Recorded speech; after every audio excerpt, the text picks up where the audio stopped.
भविष्य के सभी अध्यापक साथियों का सरकारी अध्यापक चैनल पर हार्दिक स्वागत है। दोस्तों, आज की वीडियो बहुत ज़्यादा स्पेशल वीडियो है और एक बहुत इंपॉर्टेंट वीडियो है। एक एक पॉइंट को आपको समझना बहुत ज़रूरी है। आपको पता होगा, आपके व्हाट्सएप पर भी मैसेज आया होगा कि नई शिक्षा नीति को मंजूरी मिल चुकी है और इसमें बहुत सारी चीज़ें हुई हैं। आपको मैं बताऊंगा आगे जो आपके सीटेट, केवीएस, सुपरटेट जो एग्जाम होंगे उनके बाद आपका इंटरव्यू भी होगा और उस इंटरव्यू में इस तरह की चीजें ही पूछी जाएंगी और इस तरह की चीजें आपके एग्जाम्स में भी पूछी जाएंगी। तो चलिए आज हम डिस्कस करेंगे नई शिक्षा नीति को लेकर। पूरा स्कूल का जो स्ट्रक्चर है वो चेंज हो गया है और इस स्कूल के स्ट्रक्चर के अकॉर्डिंग आपका सीटेट एग्जाम होने वाला है। आपको नहीं पता है तो मैं आपको बता देता हूं। पंजाब में लगभग 3,500 के आसपास, सॉरी 3,500 नहीं है, ये लगभग 9,000 के आसपास है। लगभग 9,000 के आसपास वैकेंसीज आई हैं प्री प्राइमरी टीचर्स की। तो जैसे ही ये 9,500 के आसपास वैकेंसीज आई, 9,000 के आसपास जो वैकेंसीज आई हैं, सब लोग इसको देखकर चौंक गए कि ये प्री प्राइमरी, इसका तो कोर्स ही नहीं किया हमने तो प्राइमरी और जूनियर का कोर्स किया है। अब ये कौन सा कोर्स है, कौन इनमें भरेगा? तो इस तरह की चीजें हैं, मैं आपको सारी बातें बताऊंगा। आपका सीटेट का पहले 2 पेपर होते थे, यूपीटेट सीटेट के, प्राइमरी और जूनियर। अब आपके 4 पेपर होंगे स्कूल के स्ट्रक्चर के अनुसार। तो चलिए आज हम उन्हीं बातों पर डिस्कस करेंगे। जो भी स्टूडेंट नए हैं मैं आपको बता देता हूं, टेट एग्जाम्स की तैयारी हम यहां पर सरकारी अध्यापक चैनल पर करवाते हैं। अगर आप जुड़ना चाहते हैं तो जुड़ सकते हैं। सब्सक्राइब करके बेल आइकन को ऑल पर सेट कर लीजिए नोटिफिकेशन के लिए। चलिए शुरुआत करते हैं। स्कूल का जो स्ट्रक्चर है वो पूरा चेंज हो चुका है। अब आपका 5+3+3+4 फॉर्मूला आ चुका है। इस फॉर्मूले को आप रट लीजिए। पहले क्या फॉर्मूला था? क्लास 5 तक, +3 8th तक, +2 यानी कि 10th तक, +2 यानी कि 12th तक। अब ऐसा नहीं है, अब ये पूरा चेंज हो चुका है। अब इसमें क्या चेंज हुआ है वो मैं आपको बता देता हूं। पहला सेक्शन आपका रखा जाएगा प्री प्राइमरी का, यानी कि प्राइमरी से पहले भी बच्चा 5 साल प्री प्राइमरी में पढ़ेगा। अब जो वैकेंसीज आई हैं जो पंजाब में वो इसी के लिए हैं, है ना। अब इसके लिए बहुत सारे संस्थान, बहुत सारे मार्केट में बहुत सारे कोर्स चलेंगे, बहुत सारी बुक्स आएंगी, लेकिन किसी पर विश्वास मत करिएगा, किसी को कुछ नहीं पता है। जब ऑफिशियल नोटिफिकेशन इस तरह की चीजों का आता है तब सिलेबस वगैरह सारी चीजें उसमें दी रहती हैं। हम आपको बता देंगे सारी चीजें एकदम, ठीक है। चलिए, जो प्री प्राइमरी होगा, अब पूरा जो स्कूल का स्ट्रक्चर है वो चेंज करना पड़ेगा। स्कूलों को जो पाठ्यक्रम है वो चेंज करना पड़ेगा और इसी के अनुसार आपके सारे बदलाव होंगे। बच्चा पहले 5 साल, पहला साल बच्चा जब 4 साल का होगा ना, तो बच्चा पहले नर्सरी में पढ़ेगा, फिर आपका जूनियर केजी में जाएगा 5 साल का बच्चा, 6 साल का बच्चा आपका सीनियर केजी में जाएगा, क्लास 1 में आपका जाएगा 7 साल का बच्चा, क्लास 2 में जाएगा 8 साल का बच्चा। तो 8 साल तक पहले बच्चा ये 5 साल प्री प्राइमरी पढ़ेगा। दूसरा, अब इसके अकॉर्डिंग में मैं आपको बताऊंगा कि जो टेट एग्जाम्स होंगे वो कैसे होंगे। जब प्री प्राइमरी की बात हमने कर ली, फिर दूसरा है सेक्शन आपका प्राइमरी वाला। अब ये प्राइमरी वाला है, इसमें बच्चा 3 साल पढ़ेगा। क्लास 3rd में पढ़ेगा बच्चा, 4th में पढ़ेगा और 5th में पढ़ेगा।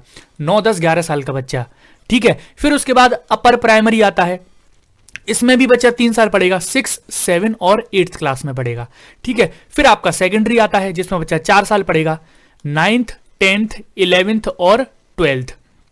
तो इस तरह से पूरा स्कूली जो स्ट्रक्चर है वो चेंज हो चुका है। अब मैं आपको बताता हूं, आने वाला जो सीटेट एग्जाम है वो अब उसकी वैल्यू बहुत ज्यादा बढ़ने वाली है। वो इसलिए कि पहले जो सीटेट होता था आपका पासिंग क्वालिफाइंग एग्जाम होता था कि आपको 90 और 82 नंबर लाने हैं और आपका क्वालिफाई हो गया। लेकिन अब ऐसा नहीं होगा। आपका जो आने वाला सीटेट है वो इस तरह से हो सकता है कि वो एक जॉब देने वाला एग्जाम बन जाएगा। जैसे अगर आपने सीटेट पास कर लिया और अच्छे अच्छे नंबर जिन 10% स्टूडेंट्स के हैं उनको इंटरव्यू के लिए बुलाया जाया करेगा और फिर उनको स्कूल में कहीं भी नियुक्ति, जॉब दे दी जाया करेगी, ठीक है। तो इस तरह से आपका सीटेट होने वाला है। ऐसे ही केवीएस में होता है। केवीएस में क्या है, एग्जाम होता है सीधा और एग्जाम के बाद आपका इंटरव्यू होगा। अगर आपको नहीं पता है तो मैं आपको बता देता हूं, केवीएस ने इसकी शुरुआत कर दी है। अपने जो स्कूल का जो स्ट्रक्चर है वो चेंज करना शुरू कर दिया है। वो प्री प्राइमरी के अकॉर्डिंग अपने स्कूल के स्ट्रक्चर को करने वाले हैं, है ना। तो सबसे पहले केवीएस ने शुरुआत कर दी है और वैकेंसीज भी तुरंत आ गई, एकदम तुरंत से वैकेंसीज आ गई हैं। तो बहुत जल्दी जल्दी चीजें करनी पड़ेंगी। पहले आपका जो सीटेट है वो प्राइमरी और जूनियर 2 के लिए होता था, अब ये नहीं है। अब ये 4 एग्जाम हुआ करेंगे। इसमें आप प्राइमरी के लिए भरना चाहते हैं, प्री प्राइमरी के लिए भरना चाहते हैं, अपर प्राइमरी के लिए भरना चाहते हैं या फिर सेकेंडरी के लिए भरना चाहते हैं, 12th तक के लिए भी आपका टेट एग्जाम पास करना अनिवार्य कर दिया गया है। मैं आपको बता देता हूं, आपने कुछ दिन पहले 2-4 दिन से न्यूज सुन रहे होंगे कि 12th क्लास तक अगर आपको टीचर बनना है, टीचर पढ़ाना है, या फिर 12th क्लास तक जितने भी टीचर पढ़ा रहे हैं उनको टेट एग्जाम पास करना जरूरी है। ये न्यूज आपने पढ़ी होगी। वो इसी को ध्यान में रखते हुए न्यूज वायरल हुई थी। उसमें ये बोला गया है कि जो बच्चे जो टीचर बनना चाहते हैं, जो टीचर 12th तक पढ़ा रहे हैं, उनको टेट का पेपर देना अनिवार्य है और इसी के अकॉर्डिंग, इसी स्ट्रक्चर के अकॉर्डिंग आपका टेट एग्जाम्स हुआ करेगा। अब ये क्यों किया गया है, इसको इसने उसमें क्यों तोड़ा है, तो बहुत सारी चीजें हैं। लैंग्वेज की दिक्कत आती है, कोई एसएसटी भर रहा है, कोई एसएसटी भर रहा है, कोई मैथ और साइंस भर रहा है, तो ये सारी दिक्कतों को दूर करने के लिए सारी चीजें की गई हैं। सीटेट की जो वैल्यू है वो बहुत बढ़ गई है अपने आप में। आने वाले हो सकता है जो आपके UP TET, super TET exams आने वाले उसमें होंगे तो वो इसी तर्ज पर होने वाले हैं। 4 एग्जाम हुआ करेंगे। आपको कौन सा सेक्शन देना है, आप प्राइमरी के लिए, प्री प्राइमरी के लिए, अपर प्राइमरी के लिए या फिर सेकेंडरी के लिए भर रहे हैं। और एक न्यूज आपने बहुत पहले और सुनी होगी कि जो प्राइवेट स्कूल्स हैं उसमें जो टीचर्स पढ़ाते हैं उनको भी टेट एग्जाम क्वालिफाई करना अनिवार्य कर दिया गया था, है ना, तो वो भी टेट एग्जाम्स देंगे। तो स्कूल के स्ट्रक्चर के अनुसार ये सारी चीजें आपकी चेंज होंगी। बहुत सारी चीजें हैं इसमें। ये चीज इसमें पक्का है कि एग्जाम का पैटर्न बदलेगा, आपका एग्जाम का कुछ सिलेबस भी बदल सकता है। हालांकि पूरा सिलेबस तो नहीं बदल सकता, हमें पता पूरा सिलेबस कोई नहीं बदलेगा, लेकिन कुछ कुछ चीजें इसमें बदल सकती हैं, है ना। और जो हिंदी को अनिवार्य किया जा सकता है, आपको पता है ना, जो राष्ट्रभाषा है उसको अनिवार्य किया जा सकता है। तो लैंग्वेज का चूज करते हैं जो आप हिंदी वगैरह, तो वो उसको अनिवार्य किया जा सकता है। इंग्लिश को आप चुन सकते हैं, है ना, ऑप्शनल रखा जा सकता है। बहुत सारी चीजें हैं, इसके अकॉर्डिंग ही आपके टेट एग्जाम्स हुआ करेंगे। और कुछ इंपॉर्टेंट चीजें और बता देता हूं, जैसे आपको पता है कि केवल 12th तक बोर्ड होगा। 10th वाला जो क्लास है वहां से बोर्ड हट गया है, ठीक है। मैं आपको बता देता हूं, एमफिल होना बंद हो जाएगा। जो डिग्री है वो 4 साल की होगी। अब किस किस तरह से होगी वो मैं आपको बताता हूं। 10th का जो बोर्ड है वो खत्म हो गया है ना, 10th अब बोर्ड नहीं रहा, ये समझ लीजिए। नई शिक्षा नीति लागू हो चुकी है और प्रभावी रूप से आपको दिखने लगेगी 1-2 महीने में, ठीक है। 5वीं तक के जो बच्चे पढ़ेंगे वो अब मातृभाषा में पढ़ेंगे, स्थानीय भाषा में पढ़ेंगे, राष्ट्रभाषा में पढ़ेंगे। इंग्लिश एक ऑप्शनल रह जाएगा, बस ध्यान रखिएगा। इंग्लिश कोई भी विषय है तो सब्जेक्ट के तौर पर इंग्लिश रह जाएगा, ऑप्शनल रह जाएगा। जो पढ़ाई होगी वो केवल मातृभाषा, स्थानीय भाषा और राष्ट्रभाषा में ही होगी। तो बहुत इंपॉर्टेंट है, ये सारी चीजें जान लीजिए। जब आप एक टीचर बनने वाले हैं, बनना चाहते हैं, बन चुके हैं, ये सारी चीजें आपको पता होना चाहिए। हर जगह आपसे यही पूछा जाएगा, एग्जाम्स में क्वेश्चन भी यहीं से आएंगे और इंटरव्यूज में भी आपसे यही पूछा जाएगा। और इसमें क्या क्या चेंजेस हुए हैं कि जो आपका 9th 10th 11th 12th है उसमें सेमेस्टर की प्रणाली चलाई जाएगी, ठीक है। सेमेस्टर प्रणाली चलाई जाएगी, सेमेस्टर वाइज एग्जाम्स होंगे 9th 10th 11th और 12th में। और फॉर्मूला मैंने आपको बता दिया, 5334 कर दिया गया है।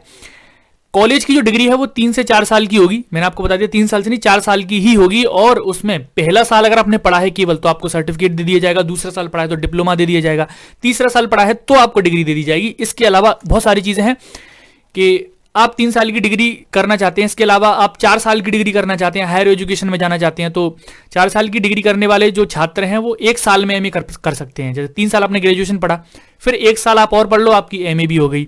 इसके अलावा बहुत सारी चीजें हैं। एमए के जो छात्र हैं वो सीधे पीएचडी कर सकते हैं। और स्टूडेंट बीच में कोई भी कोर्स छोड़ सकते हैं, ये भी बात आई है। जैसे आप बीए बीएससी एमए कर रहे हैं और 1 साल आपने पढ़ा तो सर्टिफिकेट मिल जाएगा पहले साल का, फिर आप बीच में छोड़कर उसको कोई भी, जैसे बीटीसी करने चले गए तो बीटीसी कर लो बीच में, है ना। तो इस तरह से कोर्स बीच में छोड़ के फिर आप बीटीसी करके फिर दोबारा आ गए तो फिर आपको बीए के दूसरे साल में एडमिशन दिया जाएगा। तो बीच में कोई भी कोर्स कर रहे हैं उसमें आप गैप ले सकते हैं। तो ये कुछ खास बातें हैं नई शिक्षा नीति में जो चेंजेस हुए हैं, उनकी खास बातें हैं। आपके लिए केवल इतना इंपॉर्टेंट है कि जो आपके टेट एग्जाम्स में जो भी चेंजेस होने जा रहे हैं वो बड़े स्तर पर चेंजेस हो सकते हैं, उसके लिए आप तैयार रहिएगा, ठीक है। तो ये कुछ इंपॉर्टेंट चीजें थी, मुझे लगा कि मैं आपको बता दूं, और काफी इंपॉर्टेंट चीजें हैं, आपको जरूर जाननी चाहिए ये। और उम्मीद करता हूं ये आपको काफी अच्छा लगा होगा वीडियो। अगर आपको कुछ भी सीखने को मिला है तो आप लोग इस वीडियो को लाइक कर दीजिए, शेयर कर दीजिए, और चैनल पर नए हैं तो सब्सक्राइब करके बेल आइकन को ऑल पर सेट कर लीजिए। मिलते हैं नेक्स्ट वीडियो में। आज के लिए इतना ही, धन्यवाद।